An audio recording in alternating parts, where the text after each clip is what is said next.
Let us now move on to the introduction on hedge fund strategies. Now, you are already aware that hedge funds are an alternative investment funds which, using pooled funds, provide returns by using different strategies. Now, hedge funds use various kind of strategies.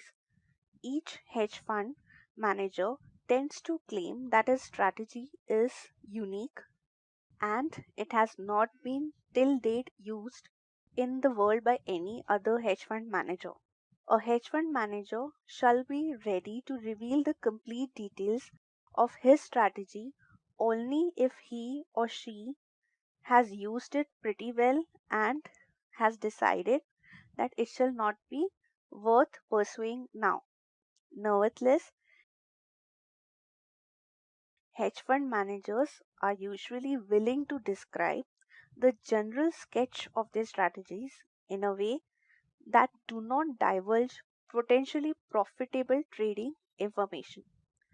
In other words, it is a kind of trade secret for them.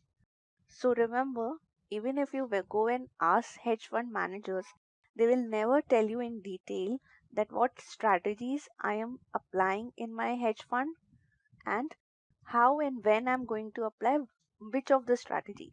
So for example, if the hedge fund decides to use set of strategies, so it would be multiple set of strategies he's using, he would not be interested in telling you when and where he's using which strategy, how much amount of strategy he would be applying. He would just give you a brief sketch about it. However, when these strategies were studied in the world and understood, it was concluded that they can be actually grouped together based on certain parameters. Why this is necessary?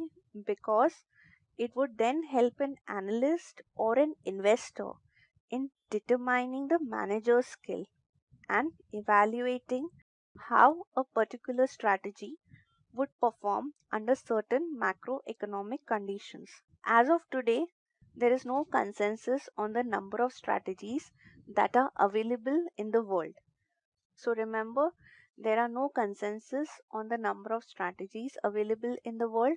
Second thing, strategies are grouped based on their call or category so that the manager's skill is evaluated and the investors understand what particular strategy is useful for them under certain macroeconomic conditions.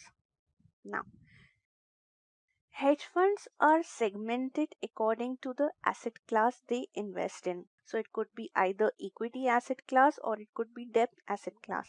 So hedge funds would be segregated based on that. Then there would be hedge funds who only trade in equities, while there would be certain hedge funds who would only trade in fixed income or currencies. Hedge funds can again further be grouped according to the geographical location of the asset they trade in. As I was telling you earlier, many funds are multi-strategy, where the hedge fund manager changes the investment strategy depending on the market condition and allocate capital across different strategies simultaneously. So remember that it is not that once a hedge fund adopts such a strategy, he would be using only that. He can use multi-strategy. That would be purely his call, and it would depend on the macroeconomic conditions of the country and the market or the geographical location in which he is operating. As I was telling you some time back, there are no consensus on number of strategies prevalent in the industry. However, there is an organization, Hedge Fund Research, which is HFR, who is actually one of the main hedge fund databases. So if you want any kind of information on hedge funds, you can refer to the website of this particular organization, which is the Hedge Fund Research, HFR. Now, they have listed 30 strategies in all. Now, what HFR is, it is a prominent leader in the alternative investment industry, that is the hedge fund industry space, and it specializes in areas of indexation and analysis of hedge fund. So basically, this particular research organization is responsible for analyzing the data of hedge funds and also providing the data of hedge funds for any person who is looking out for that data. The audience for this particular hedge fund research is institutional investors from around the world who would look to HFR to get unbiased quantitative data on fund managers employing sophisticated investment strategies. So remember, it could be an investor or an institutional investor who would be their audience. And why would they go to HFR? Because they would get an unbiased data. If you remember, hedge funds do not have to do any kind of regulatory reporting.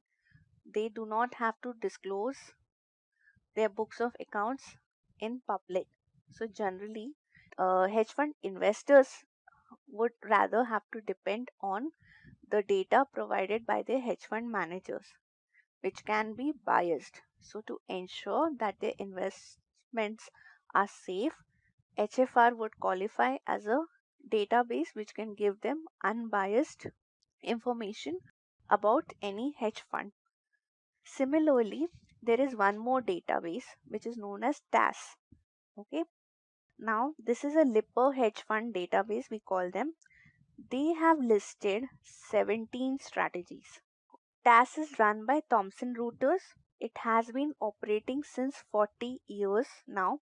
Apart from that, in the world, you can get information on hedge fund from other databases also, which are namely Barclays, Bloomberg, Reuters, etc.